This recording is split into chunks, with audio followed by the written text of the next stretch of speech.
Hello friend, कैसे हैं आप लोग। आई होप आप लोग बहुत अच्छे होंगे।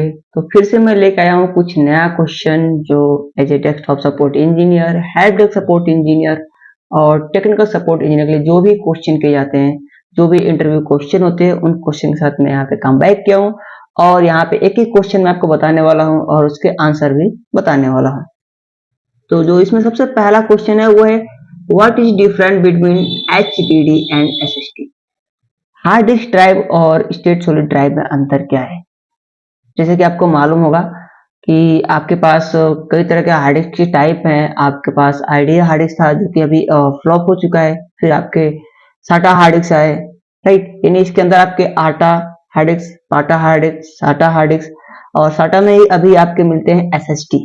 तो इन दोनों की अगर डिफरेंस की बात करें कि इन दोनों में अंतर क्या है, तो मैं अभी सिमिलर आपको बता दूं। जो आपके हार्ड डिस्क होते हैं उसके अंदर एक प्लेटर होती है, इसके अंदर एक मोटर होती है और इसके अंदर प्लेटर होती है जिसमें हमारे डेटा रीड एंड राइट होते हैं। और इस पे एक हमारे हेड लगे होते हैं, इसको हम बोलते हैं आर्म, और यहाँ पे हमारे होते हैं हेड जो कि डेटा को रीड एंड राइट करने का काम करते हैं।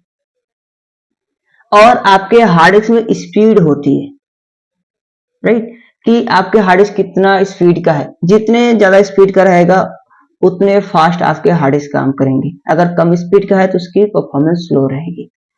और ये वेट में भी काफी हैवी होते हैं और अगर ये आपसे गिर जाते हैं तो ये क्रैश हो जाते हैं, काम करना बंद कर देते हैं। वही अगर हम बात करें SSD, SSD जैसे आपके पेन ड्राइव वर्क करते हैं, ये भी सेम लाइक आपके HSD के शेप में ही होते हैं, बट इनके कपड़े काफी लाइट वेट होते हैं। जैसे आपके पेन ड्राइव में छोटी छोटी चिप होते हैं, एक चिप होता है, वैसे इसके अंदर बहुत सारे ऐसे चिप लगे होते हैं, राइट। और ये काफी लाइट वेट होता है। और कंपेयर करें इन दोनों में तो SSD काफी कॉस्टली है कंपेरिजन HDD। बट अगर सेफ्टी प्रिकॉशन की बात करें, सेफ्टी किसमें ज्यादा है, तो मैं प्रेफर करूंगा कि आपके हार्ड डिस्क काफी सेफ है और सिक्योर है। क्योंकि अगर आपका hard disk by the way fail होता है फिर भी आप उसकी डेटा को रिकवर कर सकते हैं, बट अगर आपके SSD फेल होते हैं तो आप इजीली इस डेटा को रिकवर नहीं कर पाएंगे। और फास्ट की बात करें तो HDD के कंपैरिजन SSD आपका काफी बेटर है, काफी फास्ट है। इसीलिए हम बूटिंग के लिए जब हम OS बूट करते हैं तो वहां पे हम SSD का यूज करते हैं। बाकी डेटा स्टोर करने के लिए हम वहां पे एक HDD इंस्टॉल करते हैं, वहां पे हम डेटा स्टोर के लिए हार्ड डिस्क ड्राइव का यूज करते हैं।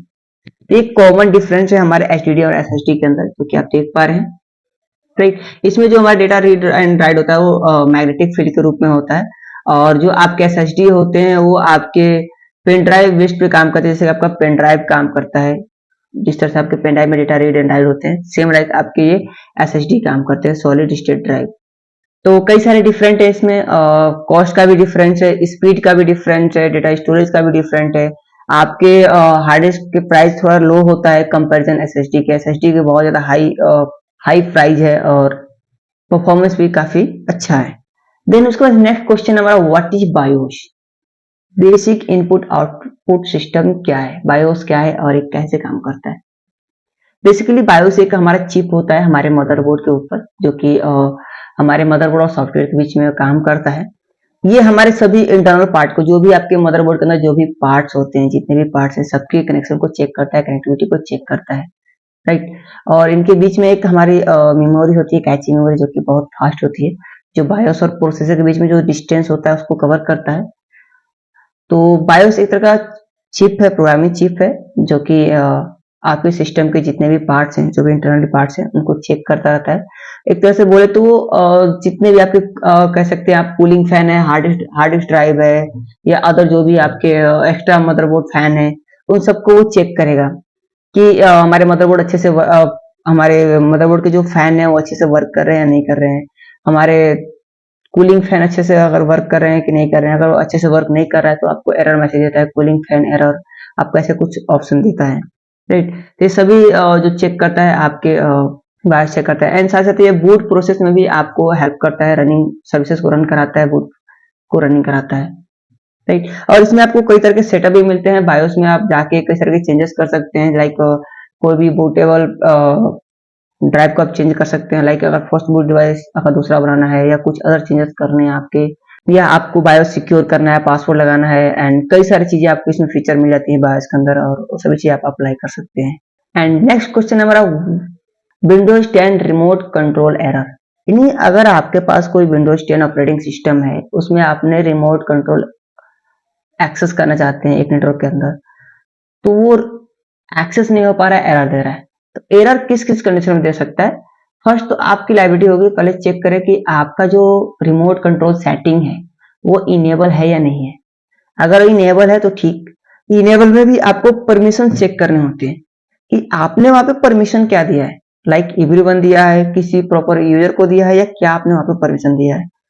तो आप रिमोट डेस्कटॉप सेटिंग के अंदर जाके वहां पे चेक कर पाएंगे कि आपका ये रिमोट डेस्कटॉप सेटिंग इनेबल है, और इनेबल है तो हम किस तरह के परमिशन उसके ऊपर अप्लाई किए।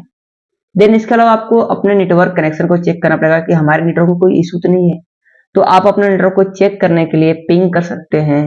पिंग करके आप चेक कर सकते हैं कि आपके कनेक्शन अच्छे से बने हैं या नहीं बने हैं। देन अगर वो पिंग करें तो आपका नेटवर्क कनेक्शन सही है।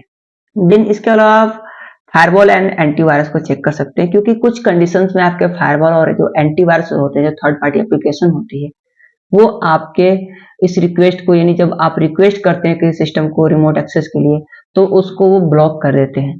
तो आप किस कंडीशन में, आपको कुछ कंडीशन जो होती है अप्लाई करनी होती है, उसमें आपके फायरवॉल जो डिफेंडर होते हैं, विंडोज फायरवॉल डिफेंडर, उसको डिसेबल करना होता है। तो अगर आप डिसेबल कर देंगे तो इजीली आपके सिस्टम रिमोट पे एक्सेस हो सकते हैं।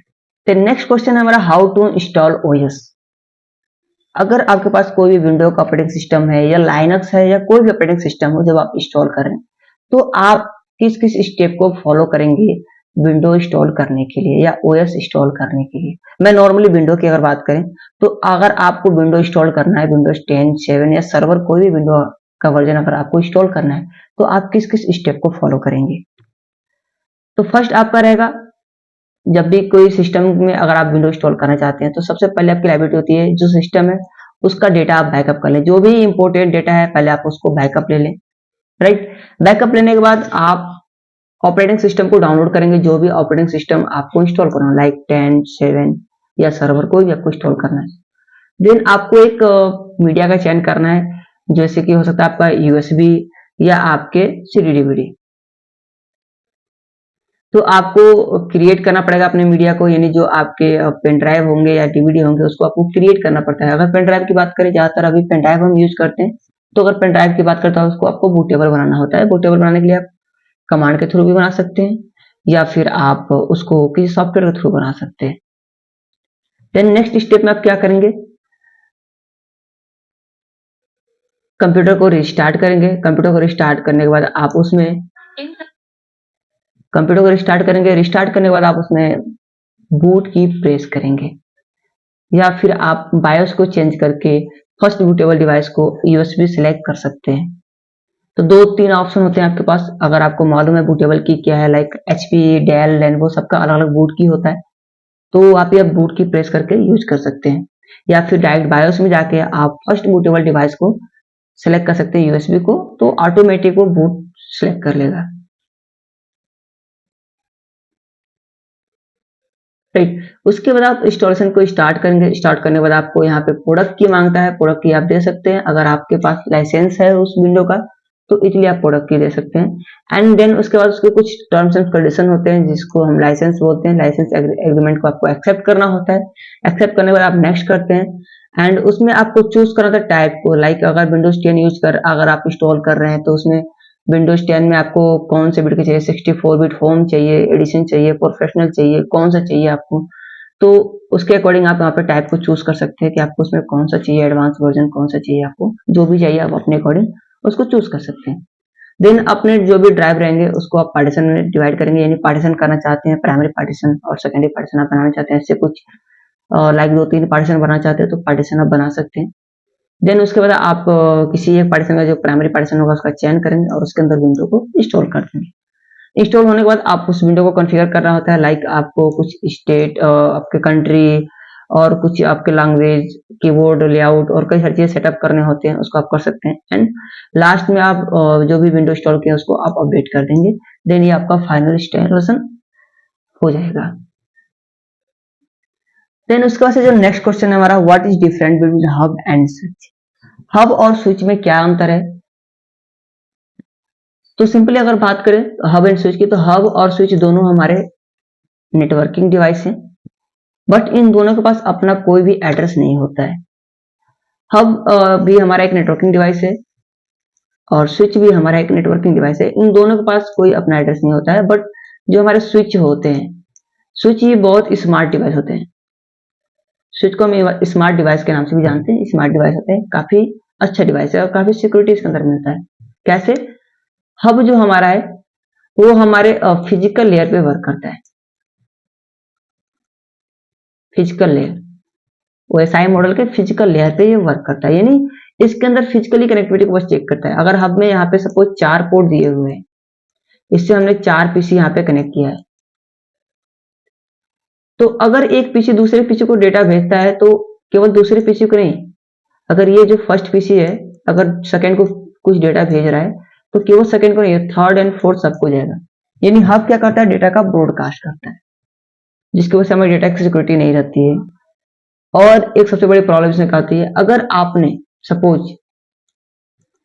200 Mbps का प्लान लिया है, यानी 200 Mbps का बैंडविड्थ लिया है, तो वो क्या करता है, बैंडविड्थ को भी डिवाइड कर देता है, यानी 50-50 में क्या करेगा, इसको डिवाइड कर देगा, 50 Mbps, 50 Mbps एंड 50 Mbps, जो कि काफी बैड है। इसका यूज अभी तक नहीं होता है, कंपनी में अभी भी नहीं होता है और अभी ये मार्केट से जा चुका है हब। अगर वही हम स्विच की बात करें तो स्विच के अंदर कंपेरिजन हब के आपको ज्यादा पोर्ट देखने को मिलते हैं एंड ये काफी स्मार्ट है। ये हमारे ओएसआई मॉडल के डेटा लिंक लेयर पे वर्क करता है, यानी हमारे ओएसआई मॉडल के लेयर 2 पे वर्क करता है ये। और इसमें एडवांटेज क्या होते हैं, इसके अंदर एक टेबल जनरेट होती है जिसको हम बोलते हैं एआरपी टेबल। एआरपी टेबल का बेनिफिट ये होता है, जितने भी इसमें पीसी कनेक्ट रहेंगे सभी पीसी का लिस्ट एक जनरेट करता है अपने अंदर ही, और उनके आईपी एड्रेस और मैक एड्रेस को अपने लिस्ट के अंदर ऐड करता है। देन जो भी स्पेसिफिक यूजर दूसरे यूजर को डेटा सेंड कर रहा है तो केवल प्रॉपर उसी को सेंड करेगा, ये डेटा का ब्रॉडकास्ट नहीं करेगा, क्योंकि इसके पास टेबल है। इस टेबल में चेक करेगा कि ये पीसी किस पोर्ट पे किस आईपी और उसका मैक एड्रेस क्या है, उसके बाद कंफर्म करने के बाद वो डेटा को सेंड करता है। एंड ये बोर्ड आपके जो बैंडविड्थ के कनेक्शन होते हैं उसको डिवाइड नहीं करता है, सबको सेम बैंडविड्थ ये प्रोवाइड करता है। ये कुछ कॉमन डिफरेंस है आपके हब एंड स्विच के अंदर।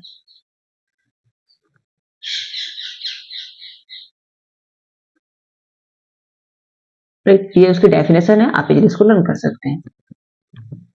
देन उसके बाद से नेक्स्ट हमारा क्वेश्चन है, व्हाट इज वीपीएन। वीपीएन एक तरह का हमारा वर्चुअल प्राइवेट नेटवर्क होता है। ये कई तरीकों से काम में लिया जा सकता है, कई तरीकों से इसका यूज किया जाता है। लाइक अगर आपके कंट्री में कोई साइट है जो बैन है या कुछ चीजें जो बैन है, उसको आप वीपीएन यूज करके यूज कर सकते हैं, चला सकते हैं। या अपने आप आइडेंटिटी को हाइड करने के लिए, अपने डेटा को हाइड करने के लिए, अपने आईपी को छुपाने के लिए भी आप वीपीएन का यूज कर सकते हैं।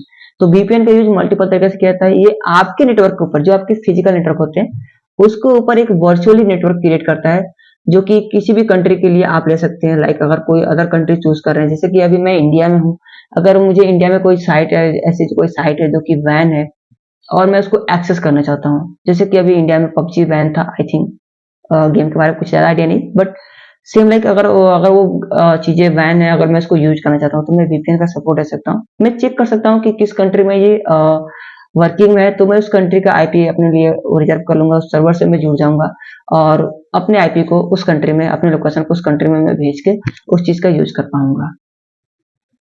तो वीपीएन का कई तरीके यूज करते हैं हम लोग। इनक्रिप्शन के लिए यूज करते हैं, इनक्रिप्ट करते हैं हमारे नेटवर्क को, और हैकर से हमें प्रोटेक्शन मिलता है। हैकर भी हमारे आइडेंटिटी को ट्रैक नहीं कर पाते हैं कि ये प्रॉपर ये पर्सन कहाँ है। एंड हैकर भी कई सारे जो होते हैं जो कि वीपीएन का यूज करते हैं, डिफरेंट डिफरेंट टाइप्स के चीजों को यूज करके अपने आईपी को, अपने क्रेडेंशियल को हाइड करते हैं। देन नेक्स्ट क्वेश्चन है हमारा, what is safe mode in Windows. आपने देखा होगा कि जब भी आप विंडोज 7 या 10 यूज करते हैं, अक्सर आप विंडोज 7 में देखे होंगे, जब आपका सिस्टम सडनली शट डाउन होता है फिर आप ओपन करते हैं तो आपको दो ऑप्शन मिलता है, safe mode, repair and normal start. दो तीन ऑप्शन आपको वहां पे मिलते हैं। तो सेफ मोड में जाने के लिए आपके एक की भी होते हैं जिनको बोलते हैं F8 बटन। आप F8 बटन प्रेस करेंगे अपने विंडो के अंदर तो आपको सेफ मोड ऑप्शन मिल जाएगा। तो सेफ मोड ऑप्शन में ये बेनिफिट बोलते हैं, सपोज अगर हमारे सिस्टम के अंदर कोई, हमारे विंडो के अंदर कोई ड्राइवर मिसिंग है जिसकी वजह से हमारे सिस्टम ऑन नहीं हो रहे, कुछ ऐसी फाइल्स मिसिंग है जिसकी वजह से हमारे विंडो ऑन नहीं हो रहे, या कुछ ऐसे मॉलवेयर हैं जो कि हमारे नॉर्मल सिस्टम के अंदर नॉर्मल मोड में वो डिलीट नहीं हो पा रहे हैं। तो सबसे अच्छा ऑप्शन होता है कि आप उस विंडो को सेफ मोड में स्टार्ट करें। सेफ मोड में स्टार्ट करने के बाद आपको कर्नल लेवल चेंजिंग करने के लिए परमिशन मिल जाते हैं। आप कोई भी मॉलवेयर या वायरस को डिलीट कर सकते हैं, या जो भी ड्राइवर मिसिंग होंगे, जो भी प्रॉब्लम होगी, उसको आप इजीली सेफ मोड में ओपन करके रिसॉल्व कर सकते हैं। तो सेफ मोड काफी अच्छा ऑप्शन होता है आपके विंडो को डायग्नोस करने का, रिपेयर करने का। ठीक, तो इजीली आप इसका यूज करके किसी प्रॉब्लम को रिसॉल्व कर सकते हैं। देन अगर कोई और भी इशू आता है तो उसके लिए आपके पास हिडन बूट भी ऑप्शन होते हैं। हिडन बूट का भी यूज करके आप अपने विंडो को बूट कर सकते हैं। बूट करने के बाद उसमें जो भी चेंजेस करना चाहें इजीली कर सकते हैं आप। देन नेक्स्ट क्वेश्चन है हमारा, व्हाट इज प्रॉक्सी? प्रॉक्सी क्या है और ये कैसे काम करता है? प्रॉक्सी सर्वर एक तरह का हमारा फिल्टरिंग का काम करता है, ये पैकेज फिल्टरिंग का काम करता है। बट इसको कई तरीके से इसको भी हम यूज में लेते हैं अपने आइडेंटिटी को हाइड रखने के लिए, कई सारे सर्वर को चेंज करने के लिए, और कई तरीके से इसका यूज हम लेते हैं। बेसिकली अगर बात करें तो ज्यादातर इसका यूज हम लोग number of IP list generate करने के लिए यूज करते हैं। प्रॉक्सी में क्या करते हैं हम लोग, नंबर ऑफ आईपी को ऐड कर देते हैं, देन अपनी आइडेंटिटी को हम हाइड कर लेते हैं इजीली। बट ज्यादातर इसका यूज क्या होता है, पैकेट फिल्टरिंग का यूज होता है।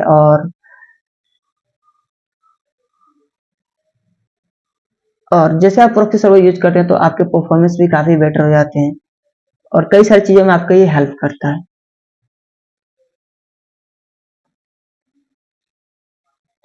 उसके बाद जो नेक्स्ट क्वेश्चन है हमारा, व्हाट इज डीएनएस? डीएनएस क्या है? डोमेन नेम सिस्टम क्या है? डीएनएस को हम नेम्ड सर्वर के नाम से भी जानते हैं। तो डीएनएस इसका पूरा नाम होता है डोमेन नेम सिस्टम। आपको नाम से भी आइडिया होगा, डोमेन नेम सिस्टम यानी क्या करता है, नेम टू आईपी और आईपी टू नेम चेंज करता है। आप इंटरनेट पे जितने भी साइट देख रहे हैं, जैसे कि अभी हमारे खुद का इंस्टीट्यूशन है जिसका प्रोफाइल है ईशानइंफो.com।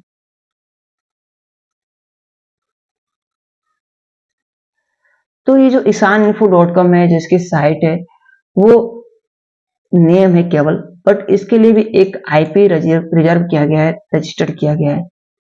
तो हर एक साइट का हम आईपी नहीं याद कर सकते। हर एक साइट के लिए हम एक एक आईपी याद करना बहुत मुश्किल हो जाएगा। जैसे कि अगर आपसे बात करें, आपके फोन के अंदर कंटेक्ट नंबर, आपके फोन के अंदर बहुत सारे कंटेक्ट नंबर होंगे, आप हर एक नंबर को याद नहीं कर सकते, बट आप नाम को याद कर सकते हैं। तो डीएनएस जो सर्वर होते हैं ये यही काम करते हैं हमारे। अगर आप नाम से कोई चीज सर्च कर रहे हैं तो उसके आईपी पे उस आपको ले जाते हैं, या आईपी अगर आप पिंग करते हैं तो आपको उसके नेम पे ले जाते हैं। तो ये कन्वर्ट करता है IP to name, name to IP, ये चेंज करता है, ये बस चेंजिंग का काम करता है। राइट, तो आई होप आपको ये वीडियो पसंद आई हो। वीडियो पसंद है, वीडियो को लाइक कर दीजिए, चैनल को सब्सक्राइब कर लीजिए, बेल आइकन प्रेस कर लीजिए, ताकि जब भी हम कोई न्यू वीडियो अपलोड करें तो आपको नोटिफिकेशन मिलता रहे। और जुड़े रहिए आप हमारे इस सीरीज में। अगर कंटिन्यू आप इस सीरीज को ज्वाइन करते हैं तो डेफिनेटली आप किसी भी कंपनी के अंदर as a desktop support engineer, technical support engineer, या फिर हेल्प डेस्क सपोर्ट इंजीनियर के लिए आप इजीली इंटरव्यू क्रैक कर पाएंगे। So thank you.